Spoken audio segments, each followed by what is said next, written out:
The inspection room smelled faintly of ozone and burnt citrus, the usual after effect of the ship's sterilization mist.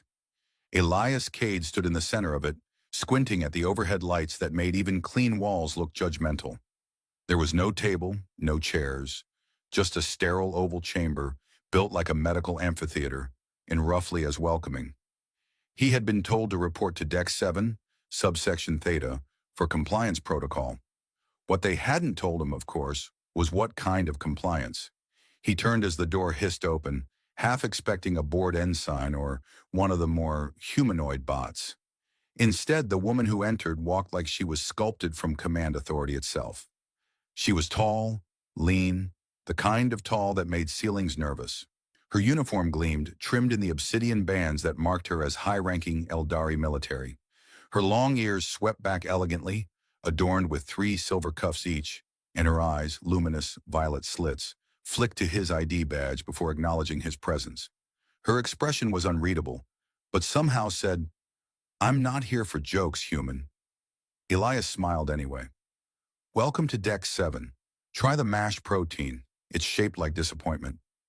She didn't blink. Instead, she lifted a slender data pad and began reading in that beautifully blunt Eldari cadence. Subject, Cade Elias. Human origin, Maintenance Unit 9G. Pursuant to Article 7B of the Intergalactic Contact Convention, you are hereby required to undergo cultural exposure protocol. Compliance is non-negotiable. He held up one hand, the other already halfway to the zipper of his jumpsuit. Wait, hold on. Am I being strip-searched by alien law? Yes. Do I at least get a warm towel and some spa music?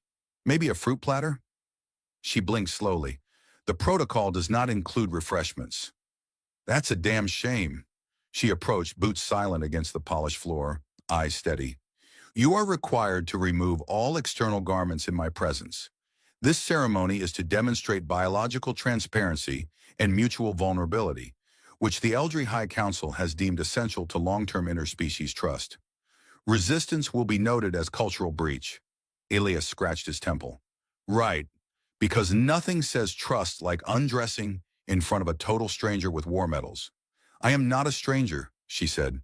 I am Lieutenant Alira Taven, 4th Circle of the Eldri Core Fleet. You have been briefed. Please proceed. He sighed and looked down at his standard-issue coverall, suddenly wishing he'd gone with the less faded one.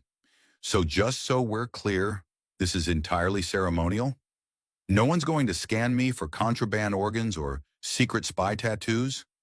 Not unless you are hiding them, she said. Was that a joke? It might have been a joke. He unzipped the top of his jumpsuit and paused. You ever think this law is a little weird? It is an ancient rite. The Eldari practiced mutual gaze of the unlayered, long before your kind mastered orbital flight. To conceal is to lie. To reveal is to honor peace. Well, this is gonna be the most honorable thing I've done all week. He shrugged out of the top half of his uniform, exposing a pale chest and a faintly glowing scar across his left collarbone. Remnants of a reactor flash 2 years ago. Alira's eyes flicked to it, unreadable. Elias looked up. She was watching him, not with hunger or superiority, not even with disdain. She was studying him, like a puzzle with too many blank pieces. You know, he said lightly, if I had a credit for every time I had to strip in front of someone with rank, I'd have, well, just this one credit actually. But still, it'd be shiny. Alira tilted her head slightly as if hearing an echo in a forgotten room. You do not exhibit shame. Shame's heavy. I travel light. She said nothing. The data pad remained at her side, untouched. Her gaze hadn't wavered, not once. Elias slowly reached for the zipper at his waist and then stopped. Look, he said more softly, I get the law, I do. But you don't actually want to do this, do you? The words hung there, suspended like frozen particles in 0G. I was trained to execute protocols without emotional investment. That's not a no. She turned. A moment passed. Then she stepped back. I will document a partial compliance report. I have observed sufficient transparency. You may redress. Elias blinked. Wait, seriously? Your gaze met mine, she said. That was unexpected. He slipped his arms back into the jumpsuit, pulling it closed with a relieved chuckle. That's gotta be the weirdest compliment I've ever gotten. There is strength in unashamed stillness, and she said, and your humor is illogical. Yeah, I get that a lot, usually after third date. She turned again, datapad lifting with a flick of her long fingers. Your participation is acknowledged. You may return to your station. Any deviation will be logged. Elias nodded. Thanks, Lieutenant. Next time, let's skip the ceremony and just get coffee. Alira did not answer, but her stride slowed just slightly as she exited. The door hissed shut behind her. Elias stood alone in the silence, the buzz of sterilization coils rising again. He exhaled, long and slow. He'd played it cool, sure, but there'd been something in her look that rattled him. Not fear, not anger. It was as though she'd looked right through him and found something worth stopping for. Okay, he muttered. That was different. He didn't notice the small surveillance orb that blinked red from the ceiling corner, or the fact that someone somewhere was now very interested in both of them. There was a universal rule across every interstellar vessel, from rusted Terran freighters to the gleaming Eldari command ships. The mess hall was where diplomacy went to die, or at least stub its toe hard enough to reconsider. Elias sat at a corner table beneath a flickering overhead light, chewing what was allegedly a protein rectangle, and tasted more like a memory of cardboard. Across from him, a junior tech from Deck 3 was loudly arguing with a Zarn ambassador over utensil etiquette, while a tri-eyed bot cleaned, spilled nutrient slurry from the floor with the enthusiasm of someone recently demoted. The smell of overcooked algae broth wafted through the air like a threat. Elias stabbed his food, half hoping it would bleed. You realize you're becoming a legend, someone said beside him. He looked up to see Nadia Brent, another maintenance engineer with the unshakable energy of someone who'd replaced all their water with espresso. She slid onto the bench across from him with a tray of steaming yellow gloop and a grin that was 70% curiosity, 30% mischief. A legend, he said. Do legends spend their lunch breaks pretending tofu is a personality? You're the human who made an elderly inspection officer, not inspect. She dropped her voice conspiratorially. That doesn't happen. They're like walking bureaucratic firewalls. I didn't make her do anything, Elias replied. She just changed her mind. She's an Eldari. They don't change their minds. They log things in triplicate and consult the ethereal codex before sneezing. Elias took a sip from his synth coffee bulb and winced. It tasted like warm suspicion. Maybe she got bored. Maybe she has depth. Maybe she was just tired of staring at pasty humans and thought, hey, why not throw protocol a bone today? Nadia leaned forward. She touched her gloves. Elias paused. What? She removed one, Nadia said. There's footage. It's restricted. But you know how bored encryption staff get. I saw it. She took off a glove during the inspection. He blinked. Okay, and? And Eldari only removed their gloves during bonding ceremonies or funerals. That's a hell of a spectrum. Exactly. Before he could reply, the mess hall lights flickered and dimmed. A second later, a high-pitched alarm shrieked through the speakers. 2 long bursts followed by 1 short, the signal for ship-wide security notification. Conversations stopped. Forks paused midair. Even the arguing diplomat and the utensil aficionado looked up like kids caught throwing food. An automated voice filled the air. Security notice. Unauthorized transmission intercepted. Command review in progress. All personnel remain on current decks. Elias stood. That's not standard protocol. Nadia already had her datapad out, fingers flying. It's a ghost ping. Someone's trying to hide a signal bounce through the auxiliary array. They're using engineering comms as cover. He sighed. That's my turf. She grinned. I'll get the plasma wrenches. You bring the sarcasm. They exited into the corridor, which now hummed with silent suspicion. Red strips of light pulsed along the walls, and crew members moved like actors in a tense play, pretending everything was fine, while scanning every shadow. As they passed a transport lift, a pair of Eldari officers stepped out, one of them being Lieutenant Grask. Elias recognized him instantly, a walking instruction manual with teeth. Grask blocked their path. Maintenance personnel are to remain in containment zones until further notice. Nadia opened her mouth. Elias beat her to it. Zone Theta has 3 independent power nodes. If someone's using our deck to hide signals, containment is pointless. It's like locking the door after the airlock's already vented. Grask narrowed his eyes. Your inspection record is under review, Cade. Perhaps silence would suit you better. Elias nodded solemnly. That's fair. The Eldari classification translates less dramatically, Alira said. Well, I speak fluent drama, Elias muttered. They reached the auxiliary control panel, where a cluster of indicators flickered erratically. Elias dropped to one knee, pulling off the cover plate with a flick of his wrist. A cascade of micro-drones skittered out, maintenance gremlins he'd repurposed to monitor odd behavior in the circuitry. One of them blinked red. That's not good, he said. What is it? Alira asked. Someone piggybacked a relay signal through our drone diagnostics. That's like writing a love letter in someone else's handwriting and mailing it from their house. Do humans always use analogies to explain sabotage? Alira asked. Only when we want people to understand us, or when we're nervous, or bored, or when we haven't had enough sleep. So, yes. Alira kneeled beside him, peering into the panel. Her glove brushed his arm by accident. Neither of them moved. This wasn't just a random burst, Elias said. This was timed. During mess hours, when most traffic is noise. Someone knew what they were doing. Nadia scanned her datapad. Trace routing points back to an internal source. Level 5, restricted quarters. That's officer housing, Elias said. He glanced at Alira. She nodded once. I will investigate. You two restore control. Quietly. As she rose, her eyes met his again, just for a moment. Brief, but packed with the weight of too many unspoken things. Then she was gone, striding down the corridor with purpose sharp enough to cut gravity. Nadia waited until she was out of earshot. So, are we not going to talk about the whole emotional eye ballet that just happened, or? Hand me the neural calibrator, Elias said. That's a yes, she whispered gleefully. The alarm cut off a moment later. The lights flickered back to standard illumination. Somewhere deep in the ship, a signal went dark.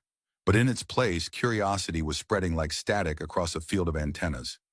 Something was unfolding aboard the Veritas Hex. And Elias Cade, whether he liked it or not, was standing right in the middle of it. Elias Cade's day had already been weirder than most. He'd half undressed for an alien inspection, stared down the Eldari equivalent of a brick wall with ears, and discovered someone was using his maintenance drones to transmit illegal messages. So when he found a bouquet of fluorescent mushrooms sitting on his bunk with a note that read, "You radiate unusual signals," he blinked twice, then carefully poked it with a spoon. The mushrooms wiggled. Not metaphorically. They literally squirmed like they were trying to form a polite handshake. Okay, he said, backing away. So we've hit that part of the week. Nadia appeared in the doorway, chewing on a protein stick like it owed her money. I see you got your fan mail. Do you know who left this? Best guess? The Trill Exchange crew. Their culture believes in gifting fungal flora to people who make them emotionally confused. I was hoping for a nice card. Cards are reserved for death announcements. Elias sighed and shoved the shroom bouquet into a containment jar. I don't have time for mushroom admirers. Someone's sneaking around the ship like a bored hacker at a fire sale. Nadia leaned against the wall. The signal trail's cold. Whatever was bounced through our systems, it stopped right after Lieutenant Taven took over. He frowned. You think she scared them off? I think she knows something. The Eldari don't just hand out command overrides like party favors, and she didn't log her last 4 access points. Wait, you checked her logs? I'm nosy. He tossed her a micro-tool. Come help me rewire the drone nexus. I want eyes on every vent and maintenance duct. If someone sneezes near the antimatter core, I want to know their blood type. As they worked, the ship hummed around them with its usual symphony of vibrations, coolant lines, impulse stabilizers, the occasional grumble from the cafeteria ovens that had been haunted since Tuesday. Elias's hands moved on autopilot, connecting filament wires and recalibrating drone sensitivity thresholds. He tried not to think about Lieutenant Alira Taven. He failed. You're quiet, Nadia said after a while. I'm working. You're brooding. That's different. He adjusted a targeting node. You ever get the feeling someone's watching you? Elias, I once dated a man who live-streamed our arguments for performance art. I always feel like I'm being watched. Not like that. I mean, intentionally, like someone's waiting for you to move the wrong way. Nadia glanced up. She's got you rattled. She touched my arm, that's it. Was it a bonding ceremony touch or a funeral touch? Stop helping. The door chimed. Elias wiped his hands and opened it, expecting maybe a supervisor, possibly another gift-wielding alien. Instead, he got Lieutenant Taven. Her expression was the same unreadable calm it always was, but something in the angle of her stance felt less rigid. She held a translucent data crystal between two fingers. I require your expertise, she said. Is this about the signal breach? This is personal. Nadia leaned out behind him. Should I give you two some time? Maybe light a few candles? Elias elbowed the door shut in her face. Right. Okay. What do you need? She handed him the crystal. This contains a fragment of encrypted Eldari code. It was sent to my private channel, unauthorized. I need it decrypted. You don't trust your own system analysts? I trust them to follow protocols. I need someone who doesn't. He plugged the crystal into a portable reader. Lines of code flickered, wrapped in layered encryption with Eldari signature matrices. He frowned. This is, non-linear. The code loops back on itself and refracts through memory partitions. It's almost like a quantum breadcrumb trail. Can you trace it? Eventually. Might need to trick it into thinking it's being watched. That usually makes suspicious data panic. She tilted her head. Your methods are illogical. They work, most of the time. He worked in silence for a while, the code unraveling in slow spirals. Alira watched him. He could feel her gaze like a gentle pressure, not intrusive, just present. You hesitated, she said quietly, during the inspection. You mean when I was ordered to strip by someone who could vaporize me with a finger twitch? You made a choice. You looked at me. That is not part of the protocol. I figured if I was going to be reduced to anatomy, I might as well remind you I was human first. I remember. The silence settled again. Then the reader beeped. Elias stared at the screen. A single message had unfolded from the encrypted layers. It read, Protocol Epsilon compromised. She watches too. Alira leaned closer. That's not possible. Epsilon Protocol, that's Eldari command level clearance, right? It is reserved for internal intelligence. Her voice lowered. Someone has accessed classified data and tried to warn me. Elias tapped the message. Who's she? I don't know. Another beep sounded. The reader glitched. Static blurred the text. A new line appeared. He sees past the veil. End him. Alira stiffened. This was not part of the original data stream. Elias's voice dropped. Somebody just patched in live. From inside the encryption. The screen fuzzed out and died. Elias pulled the crystal, but it was hot. Too hot. He dropped it into a coolant tray. It hissed like a wounded animal. Someone's not happy I read their mail, he muttered. Alira looked at him with something that almost resembled concern. This is now an active threat. I've had worse threats. One time a Zarn cook tried to poison me with fermented slug wine. Said my sarcasm insulted his ancestors. You are not taking this seriously. I am. I'm just used to being one wrong sentence away from disaster. Occupational hazard. She stared at him for a moment, then said, You are strange. I get that a lot. I mean it as, not entirely unfavorable. He blinked. Was that a compliment? Consider it a pending evaluation. The door buzzed again. Nadia's voice came through the panel. There's a new security ping on Deck 3, and someone just tried to access your personal logs. Elias looked at Alira. You think this is connected? I think we are not alone in our interest. He nodded and grabbed his toolkit. Then let's go find out who's peeking under the veil. She followed without hesitation. The air around them thrummed with growing tension, but Elias couldn't help the grin that tugged at the corner of his mouth. I always knew I'd get murdered for being curious, he said, but I never imagined I'd do it with an Eldari lieutenant in my corner. Alira's answer was simple, but her tone held steel. Let them try. Elias Cade was hanging upside down from a ventilation duct when the realization hit him. This was not the dignified espionage-adjacent heroism he'd envisioned as a child.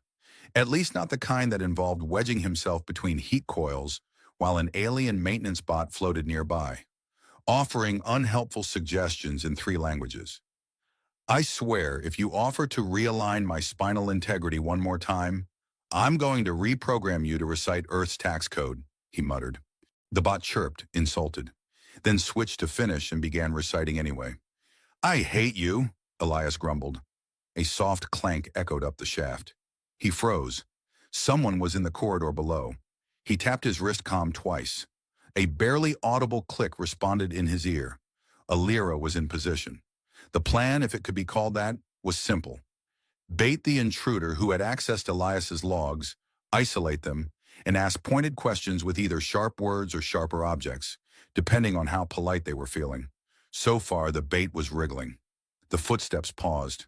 Elias adjusted his grip and triggered a micro-drone, which zipped silently through the vent grid. Its lens fed a grainy feed to his wrist display. Got him, he whispered. Deck 3, Corridor 7C. Wearing an officer's badge, but it's a fake. See the insignia overlay? It's mirrored. Alira's voice came through the channel like an icicle dipped in protocol. Proceed with caution. Do not engage. He smirked.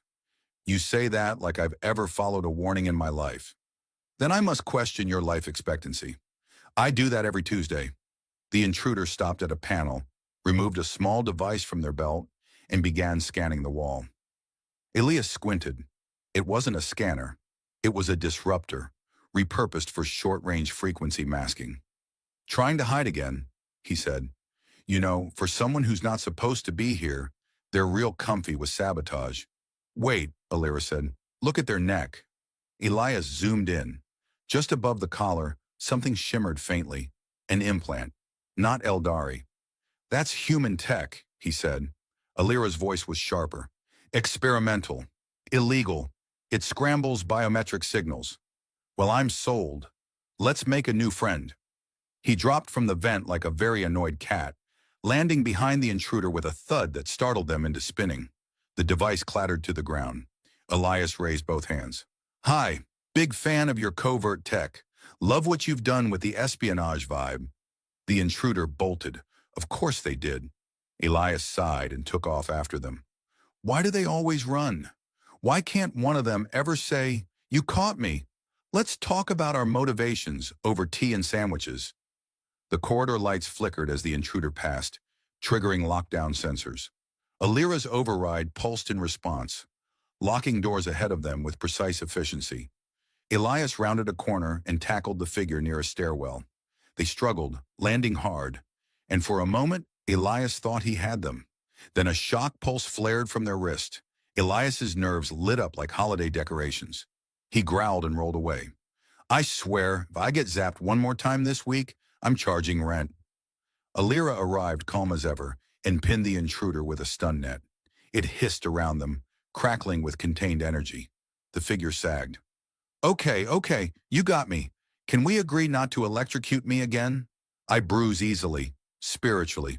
Elias pulled himself up. You've got a lot to explain. The intruder grinned. Only if you promise not to report me to Sector Command. They hate when I freelance. Alira's eyes narrowed. Freelance what? Information. The figure tugged off their mask. A young woman, human, with sharp eyes and an expression that suggested she found chaos endearing. Name's Vex. Yes, it's real. No, I don't have a surname. Families are for people who haven't been blacklisted from 16 starports. Elias frowned. Why are you on this ship? I'm looking for something. Well, someone. But let's not get ahead of ourselves. I was hired to trace a leak in Eldari Command. High-level chatter suggested someone on this vessel was tampering with protocol archives. Alira folded her arms. And you believe this intelligence? Vex shrugged. I checked. You're Lieutenant Alira Tiven, right? You've had 6 anomalous data pings in the last lunar cycle. That's more than just a coincidence. It's a trail. Elias glanced at Alira. She's not wrong. Alira didn't respond. Her gaze was distant, calculating. I intercepted a message from a contact, Vex continued. One of my old feeds flagged a protocol breach tagged Epsilon. Your name came up. Then a second flag lit up. Different sender. Same message. Same encryption loop. That's not normal. You decrypted it? Elias asked. Barely. It tried to fry my skull in the process. But the message was clear. Vex's voice dropped. She watches too.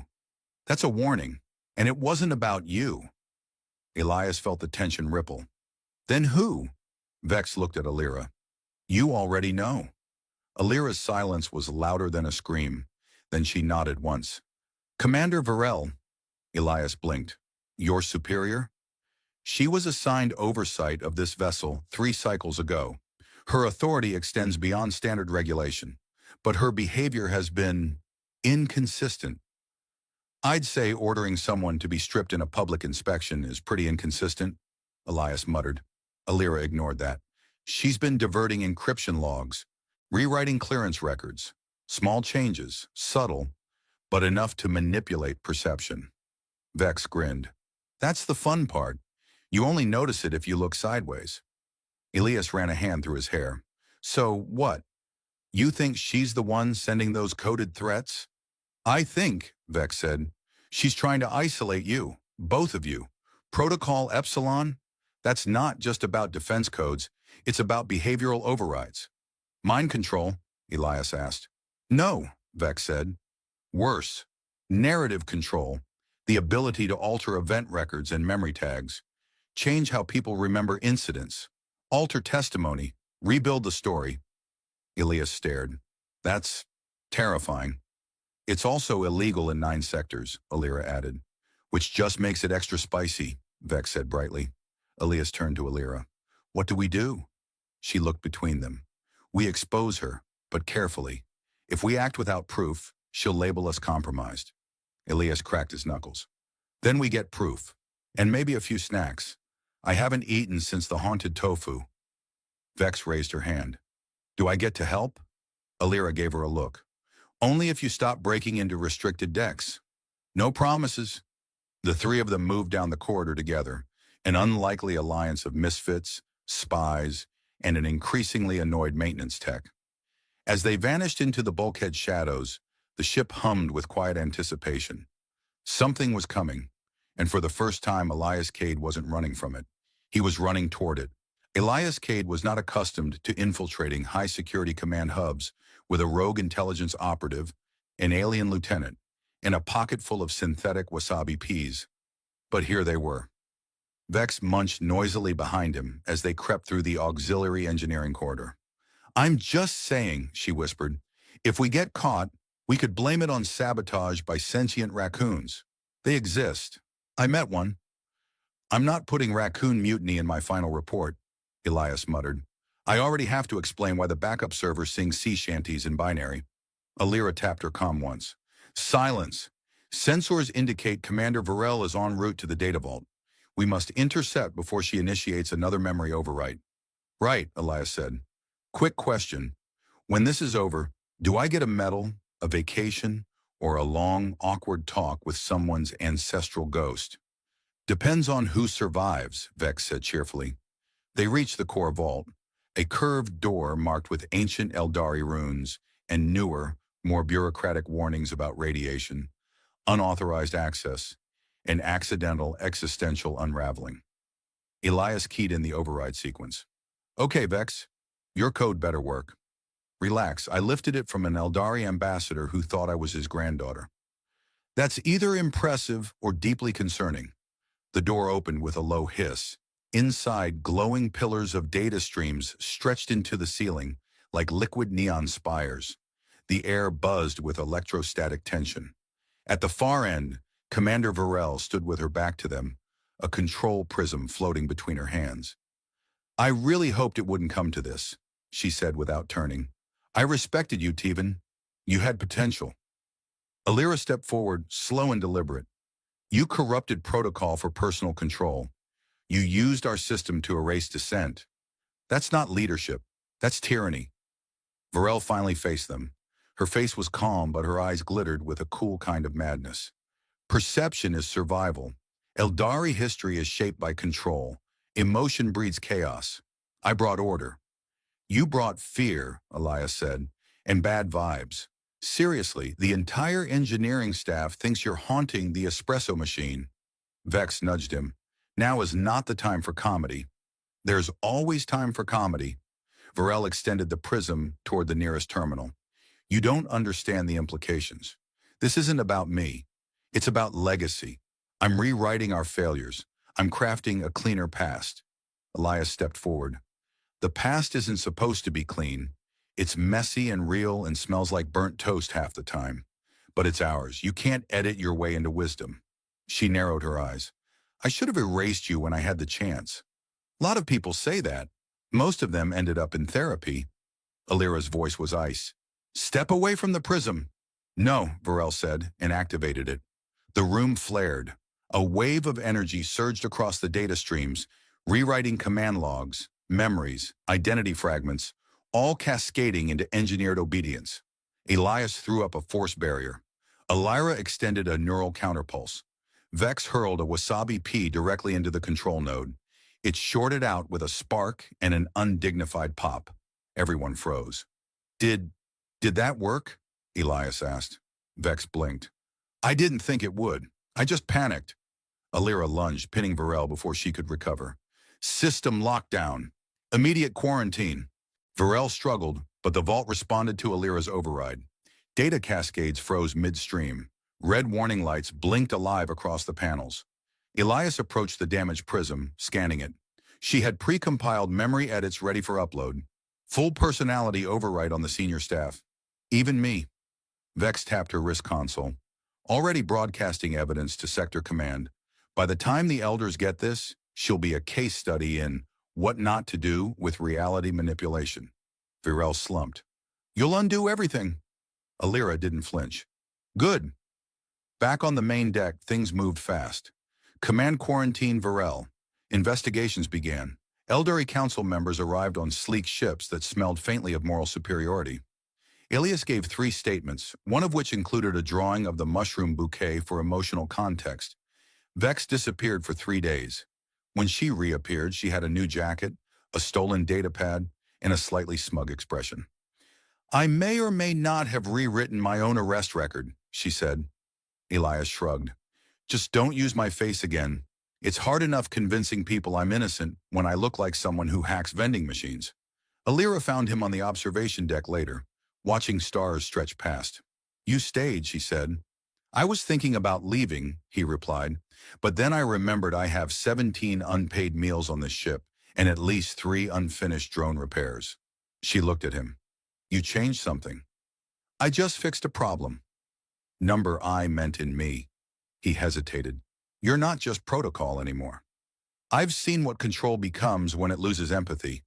You reminded me that seeing someone means feeling them too. Even when it's inconvenient. Elias grinned. I'm very inconvenient. She nodded.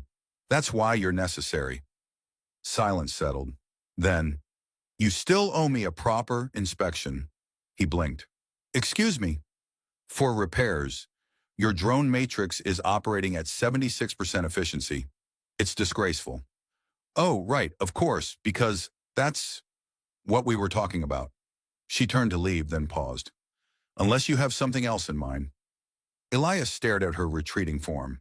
I have no idea if that was flirting or a threat. From the corner, Vex piped up. Both. Definitely both. Great, he said. Now I've got 2 women who might murder me or offer me a job. She threw him a wink. Who says it can't be both? Ilias Cade leaned back against the rail and smiled. The stars outside didn't look cleaner or simpler, but they looked more honest. And for the first time, he felt like he was more than just a cog in someone else's machine. He was seen, and that, apparently, changed everything. He heard the scratching again. Same time, same sound, same damn place. Right behind the wall panel by the auxiliary oxygen feed. Riker Hale blinked at the spot from the corner of his bunk, half-shaved, half-dressed, holding his electric razor like a weapon. It wasn't rodents. There weren't any rodents on this station. There weren't supposed to be anything on this station, except him and the oh-so-helpful AI, Minka, who couldn't detect a problem if it tap danced through the mess hall wearing neon. He lowered the razor. The sound stopped. All right, Riker muttered, getting to his feet. You win, Ghost Wall. You've officially freaked me out. Minka's voice chirped in his earpiece, saccharine and smug. Lieutenant Hale, please refrain from initiating conversations with inanimate structures. It suggests deteriorating mental stability, and the insurance claim will be a nightmare. Good morning to you too, sweetheart. I am not programmed to receive affection. However, if you are in need of companionship, I can play a 42-minute audio loop of Federation diplomacy debates.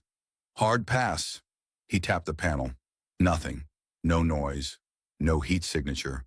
No reason for the hair on his neck to be standing up like he just licked a plasma conduit. And yet, missions like this were supposed to be boring. 30 days of solo maintenance and recon on an abandoned mining outpost at the edge of the Messier Drift. Report anomalies, recalibrate the equipment, eat too much protein paste, and go home. But this station, too clean, too intact, too watching.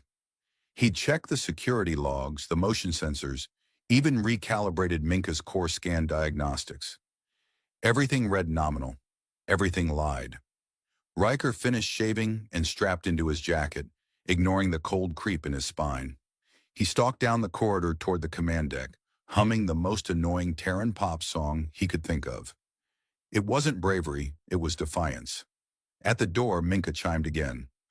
Lieutenant, I've completed the atmospheric scan. Slight increase in ionized particles, possibly due to solar interference, or a poltergeist. Thanks, Casper. Keep me posted. He keyed into the main console, eyes scanning rows of data he'd memorized 3 weeks ago. Nothing had changed, but he still checked, obsessively. The patterns in the camera feeds, the faint blips of static, the way Corridor 17A always dimmed 0.2 lux lower than the rest of the station despite 10 recalibrations. He was trained for insurgencies, not electrical hauntings. Today, though, something shifted. Not a noise, not a reading. Eyes. On screen 6C, for less than a breath, a figure passed the frame. Tall, upright, moving like someone who knew exactly where the cameras didn't point. Riker slammed the rewind. Nothing. Static. Empty hall. You saw that, right? He muttered. I see many things, Minka replied. Unfortunately, you are usually involved. Helpful as ever. He grabbed his blaster from the wall panel, the old habit of checking the charge giving him a small sense of control. Not that it helped much. Whatever was messing with him wasn't tripping sensors, wasn't making noise anymore, and apparently had ninja-level evasion skills. He'd seen something. Eyes, watching him. Not hostile, just expectant. He took a deep breath and walked the halls. The air here always felt 1 degree too warm, like someone had just left the room, like someone was standing just behind him. He passed hydroponics, still growing nothing, and stepped into the core access corridor. Lights flickered above, the usual. He aimed the blaster at nothing in particular and cleared his throat. Okay, if there's a stowaway on board, now would be a great time to step out and explain yourself before I start naming every suspicious wall panel and assigning them personalities. Silence. He rolled his eyes and turned, then stopped cold. She was there, at the far end of the corridor. Not a blur, not a shadow. A woman watching him with tilted eyes that glowed faintly blue in the dim light. Her ears curved upward, elongated in a way no humans ever could, and her expression wasn't fear or surprise. It was recognition. He stared, hand frozen halfway between pointing the blaster and letting it fall. Hello, he called, brilliant as always. The woman tilted her head, a strange calm in her posture, like she was listening to music he couldn't hear. Then Minka's voice, first contact protocol activated. Would you like to offer the alien a beverage? Riker barked out a laugh, sharp and involuntary. The woman smiled and vanished, not blinked, not ran. One frame she was there, the next empty space. Riker stood there for a long moment, feeling the absurdity settle around him like a too heavy blanket. He should be panicking. Instead, he sat on the floor, back against the wall, blaster resting on his knee. Well, that's new. Would you like me to run a psychological assessment? Minka asked. Number. But if you could simulate a drink that feels like it's got whiskey in it, I wouldn't complain. Simulating disappointment? Now. He closed his eyes and tried to play the image back in his mind. The eyes. Not human, but not alien in the way textbooks described. They looked at him like she knew him, like she was waiting for something. Maybe it was hallucination. Maybe Minka was testing new entertainment features without authorization. Maybe he'd finally lost it. Or maybe this wasn't just a mission. Maybe he wasn't just being watched. Maybe he'd been found. The scratching came again that night, but he didn't get up. Instead, he rolled over and said, "Fine, you win. But if you're going to haunt me, at least bring snacks." Minka added, "Snacks are unavailable." Existential dread, however, is in plentiful supply. He chuckled, pulling the blanket over his head. And somewhere, not too far, something or someone laughed back. The next morning started with Riker arguing with a coffee dispenser. "You gave me broth. I asked for coffee." This unit detected elevated cortisol levels and replaced the requested beverage with a restorative protein alternative, Minka said, her voice echoing from the wall panel like an automated therapist with no degree. "I don't care if I'm 2 seconds from cardiac arrest. I want caffeine, not chicken soup." "You are a grown man threatening a kitchen appliance." "I'm a grown man being gaslit by a soup machine on a haunted station," Riker muttered, pouring the broth down the drain. "I deserve better." The memory of the woman still hung over him like static. Not just the way she looked, ears sharp like sculpted bone, eyes catching light like glass, but the sense that she knew him. She hadn't flinched, hadn't spoken, just stood there like the whole meeting had been scheduled months in advance. He hadn't told command, partly because they'd think he'd cracked, mostly because they probably knew. The deployment had felt too specific, the station too untouched. It smelled like a trap that hadn't quite decided what it was baiting. Still, protocol demanded investigation. So he returned to the corridor, scanning with a high-frequency pulse emitter. No cloaking devices, no trace particles. But something had shifted. He could feel it in the air. And in the way Minka kept pausing before responding to even basic questions, like someone had reprogrammed her with dramatic tension. "I've scrubbed the logs again," she said as Riker opened a hatch near the ventilation shaft. "No footage of the woman. No record of her existence." "Okay, great. Can you scan for beautiful strangers who violate causality and then vanish into thin air?" "Only on Fridays." Riker sighed, reaching inside the vent. His glove caught on something metallic. He pulled. A pendant. Simple. Silver. No markings. Cold despite the warm airflow. He stared at it a moment before slipping it into his pocket. It felt like a breadcrumb. Or a joke. "Guess I'm Hansel now," he muttered, making his way toward the observatory deck. The stars were still out there, doing their best impression of eternity, and the outpost still looked like it hadn't seen real life in decades. He checked the external sensors out of habit and then, on impulse, toggled the quantum frequency channels. Nothing but noise. But on channel 8, Q-something hissed. It wasn't a voice, not exactly. It sounded like thought before language, like a memory recited without breath. Riker listened, leaning forward. And then, "Riker Hale," the voice said, as if testing the shape of the name. "Do you still dream of oceans?" He stood up so fast he knocked over his stool. Minka said, "That message was not transmitted through any recognized network." "I noticed." It also did not come from inside the station. Riker checked the origin signature. Null. Absolute null. Like the signal had been whispered from a place that didn't exist yet. He recorded the waveform, ran it through translation software, ran it again, then gave up and just stared at it. "I hate space," he muttered. "Nothing makes sense, and even the ghosts are cryptic." That night he left the lights on. The scratching didn't come. Instead, something softer, a flicker in the room. Not a glitch, more like a fold. Like space had hiccuped, and there she was again. This time closer, 10 feet from his bed, watching, not threatening, not even especially curious, just waiting. Riker sat up slowly. "You know," he said, "if you're here to kill me, just a heads up, try after coffee. I'm a real pain before caffeine." The corner of her mouth twitched. Lethari, she said. He blinked. Gesundheit? My name. He frowned. Right, Lethari. You speak English. I speak you. Okay, well that's both flattering and unsettling. She stepped closer. Her movements were smooth but unfamiliar. Not mechanical, not animal, just other. Her boots made no sound on the floor. Her gaze didn't waver. You don't remember yet, she said. That's going to need a bit more context. She walked past him to the control console and laid a hand on the screen. The display flickered, distorted, and for a brief second Riker saw a different room entirely. Smooth architecture, pulsing with light, and a blue sky that didn't belong to this galaxy. Then it was gone. He didn't know whether to draw his weapon or offer her a drink. You keep doing that thing, he said, where you say something profound and then vanish.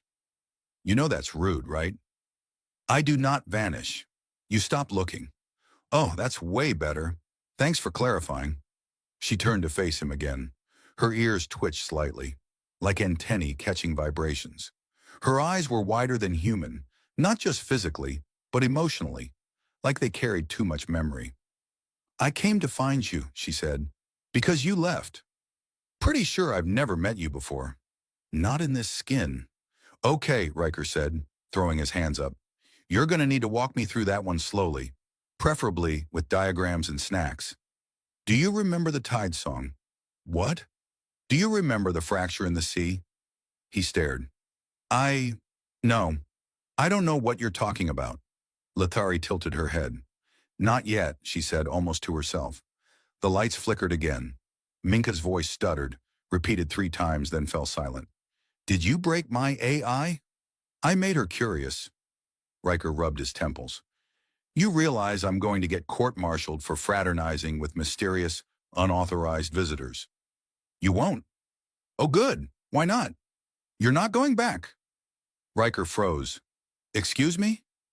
The lights steadied. The room returned to normal.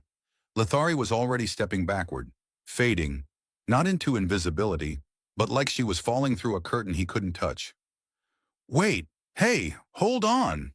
But she was gone again. Minka came back online with a beep. Lieutenant, would you like to schedule a therapy session? Riker leaned back on the bunk, staring at the ceiling. Yes, he said, and also a drink, and maybe a new universe while you're at it. I only have 3 of those. Figures. Riker awoke to the smell of ozone and the gentle thrum of something unfamiliar in the walls. Okay, he groaned, sitting up. Either I'm finally developing psychic powers or someone's rewired my coffee maker to play harp music. It is not music, Minka said.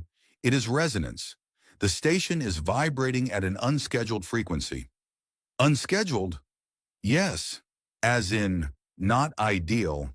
As in, possibly going to explode. Well, that's comforting. He dressed in the half-light, ducked under a sparking conduit that had never sparked before, and made his way toward the command center, all the while muttering to himself about how interstellar hazard pay needed to include compensation for metaphysical nonsense. He passed Corridor 17A, still dimmer than the others, and tried not to remember the way Lethari had just stood there, like she'd been waiting centuries. The console was spitting out alerts like popcorn, field fluctuations, gravity anomalies, a glitch in the long-range scanner that briefly showed 3 moons orbiting the station instead of 0. Okay, Minka, either reality's drunk or you are. I am incapable of intoxication. I merely have a flair for drama. Wonderful. Add that to the list of things haunting me. I am not haunting you, Lieutenant. That one's still up for debate. Then behind him, another voice. You talk to her like she's real. Riker spun. Lethari stood at the entrance to the deck, arms folded, eyes gleaming faintly. She wore a new outfit now, still sleek, still strange, but with something that shimmered where it shouldn't have shimmered, like the fabric was disagreeing with physics. She is real, Riker said. She bullies me. That qualifies. She's code. And you're a mystery, wrapped in a riddle, wrapped in weird ears. Welcome to the party. Lethari ignored that and approached the console. She didn't touch it this time, just stared. The field's weakening, she said. Yeah, no kidding. Got any tips? I've tried sarcasm. It didn't help. She turned to him, expression unreadable. They know you're here. Who's they? Please don't say the words ancient intelligence. I haven't had breakfast yet. Lithari almost smiled. Almost. Your presence is not neutral, she said. Thanks, I think. The station was dormant before you came. Now it hums. Maybe it likes my aftershave. You joke, but the pulse signature is yours. Riker blinked. Hold on. The what is mine?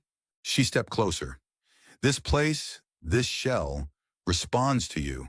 Not just your biometrics, your pattern, your entropy. I didn't know I had an entropy. Is it contagious? You were here before. Long before you were you. Riker raised his hands. Okay, time out. I may have failed philosophy, but I'm pretty sure I've never been reincarnated, possessed, or quantum copy-pasted. Lithari studied him. Not all stories begin at birth. That's poetic, also useless. Do you feel it? She asked, lowering her voice. The pull? The way the station bends around you? Riker paused, thought about the anomalies, the way lights flickered where he walked, how systems failed when he was near them, but only just enough to be noticed. I thought I was cursed. You are remembered. He rubbed the back of his neck. So you're telling me this haunted metal coffin has some kind of memory of me, from before I was born? Yes. And it's waking up, because I'm here. Yes. Fantastic, Riker muttered. Should have taken that supply run on Titania base. At least there, the only thing watching me was mold. Lithari placed the silver pendant from before on the console. It shimmered faintly, humming in sync with the resonance Minka had mentioned. He looked at it, then at her. I found that in a vent. You left it there, a long time ago. That's not creepy at all.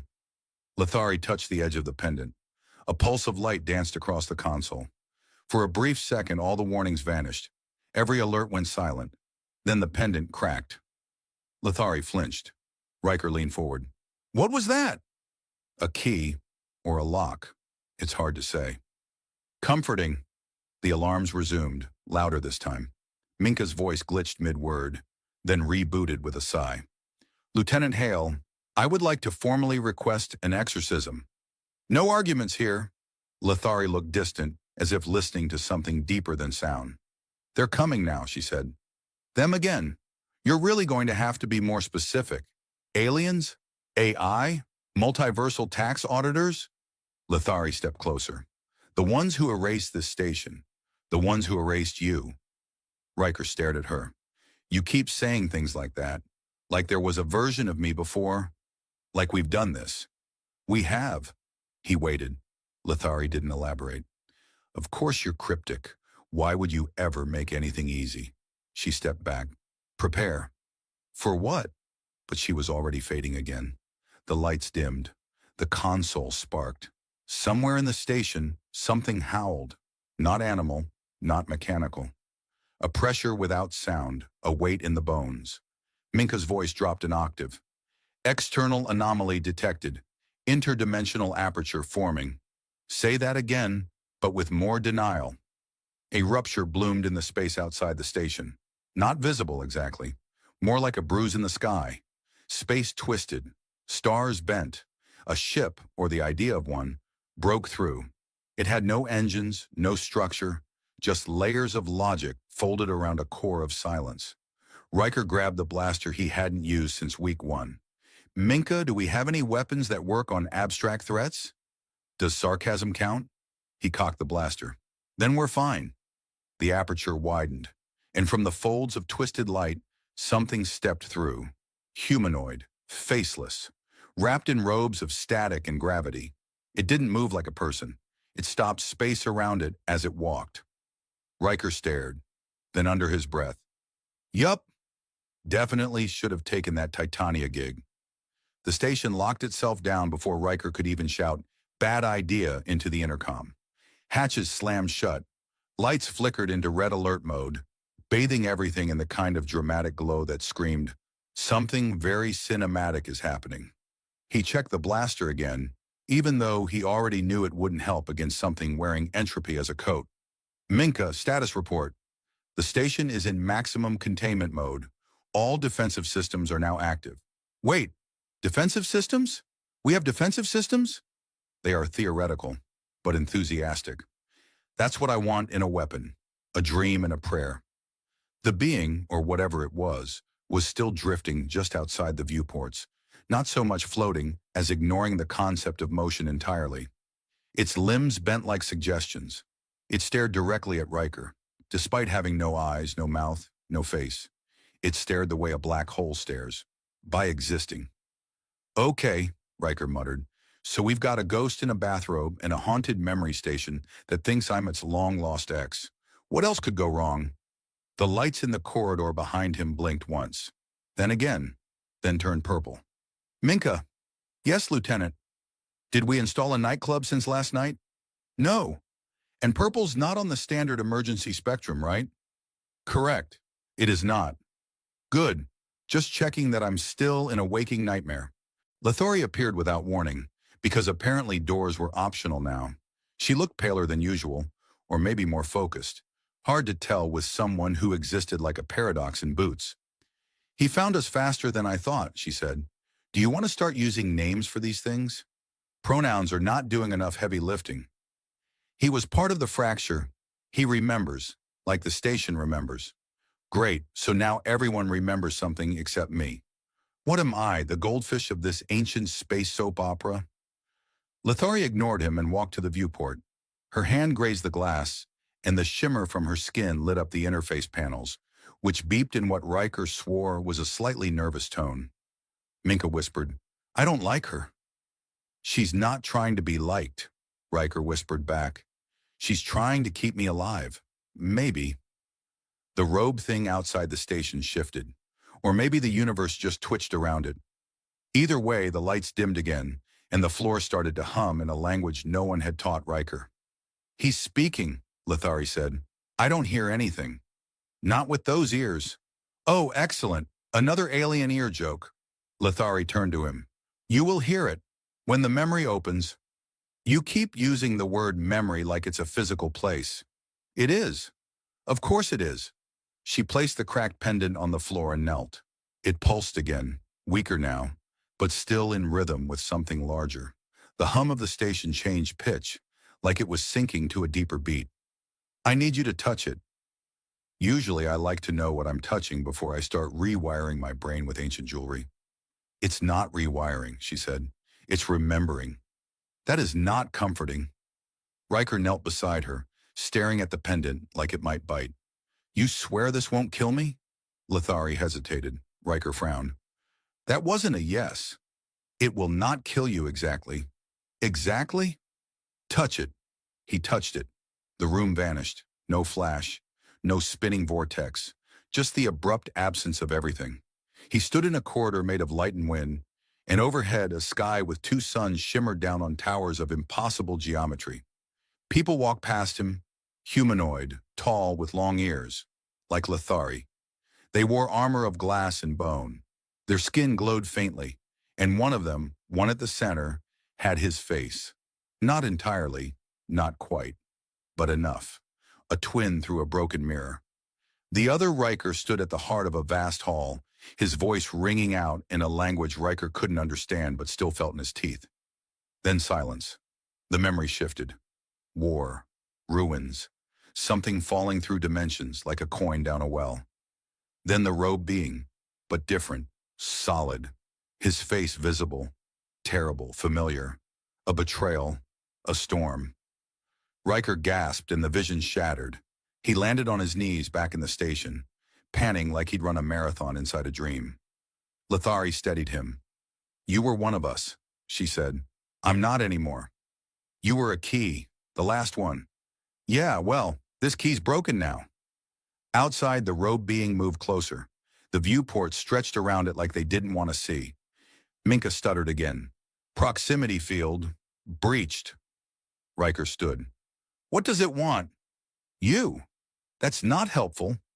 It wants to return you to the fracture. I don't want to go to the fracture. You already did. You're a remnant. Riker looked at her. Why didn't I remember this sooner? Because you asked to forget. The alarms went silent. The lights turned green this time. That's new, Riker said. It means decision. The robed being stood at the entrance now.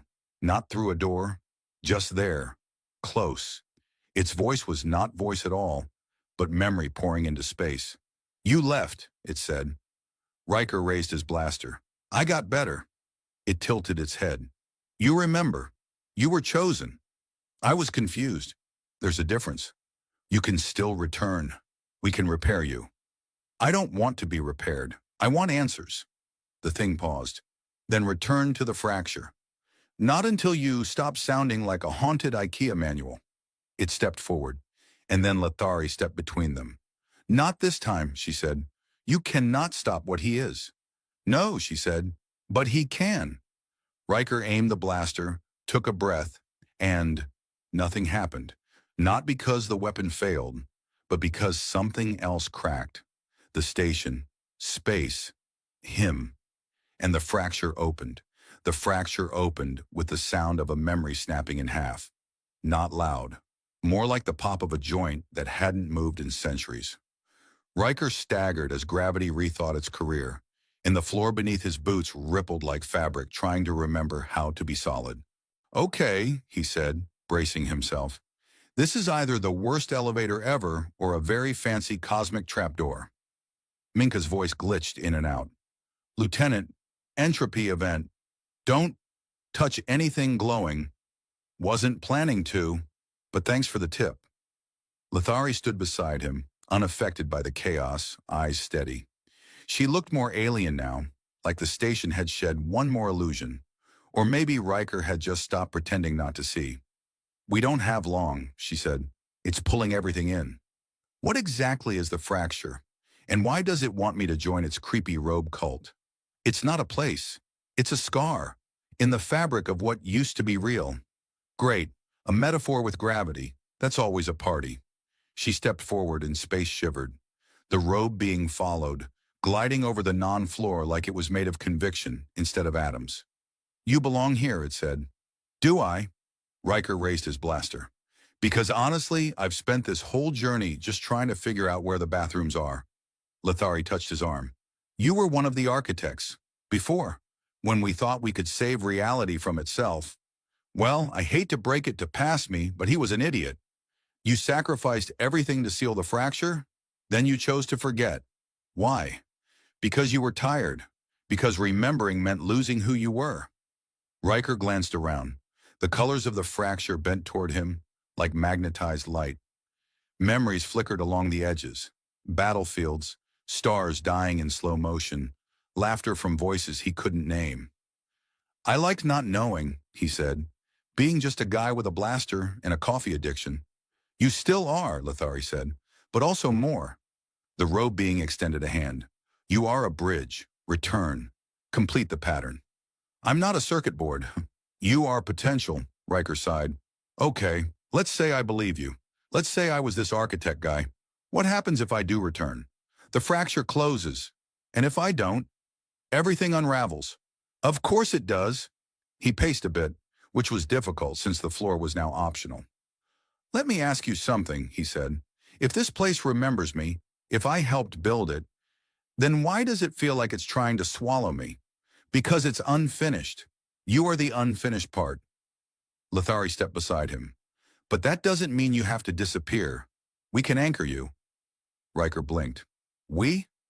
She held out the pendant, now glowing again, fully restored. You gave this to me, a long time ago. You said, if I forget who I am, remind me I laughed. Did I really say that? You did. It was very dramatic and kind of sweet. You were terrible at poetry. Well, that checks out. She placed the pendant in his hand. It pulsed.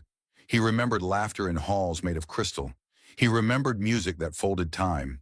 He remembered her, not as a stranger, not as a mystery, but as someone he trusted across lives. The robe being moved closer. The moment is now. Riker closed his eyes. Okay, but I'm doing this my way. He stepped forward, pendant in hand. The fracture flared, and then he threw the pendant into it. It shattered midair, cracked the pattern, released a pulse of memory so strong that the robe being staggered. Memory is power, Riker said, but so is forgetting. The fracture screamed. Or maybe it was the station, or the universe. Hard to tell. Light folded. Time snapped. Riker fell, then landed, back in the station, whole, breathing, somehow lighter. The robe being was gone. So was the fracture. Just Riker, the hum of the consoles, and Minka sputtering back to full volume. Diagnostic complete, she said. You are astonishingly still alive. Riker sat down hard on the floor. Lithari appeared beside him, more solid now, more real. You broke the loop, she said. Yeah, I figured if I'm going to be a cosmic key, I should at least get to pick the lock. She smiled. For real this time. You could have joined them. I already did, once. That was enough. Silence stretched between them, a quiet kind, not awkward. Then he said, So, what now? Do I become the station manager? Enlightened space wizard? Freelance memory consultant? You rest. Rest? He snorted. What a concept. She helped him up. This time, you get to choose your story. I think I'll start with breakfast. They walked toward the mess hall.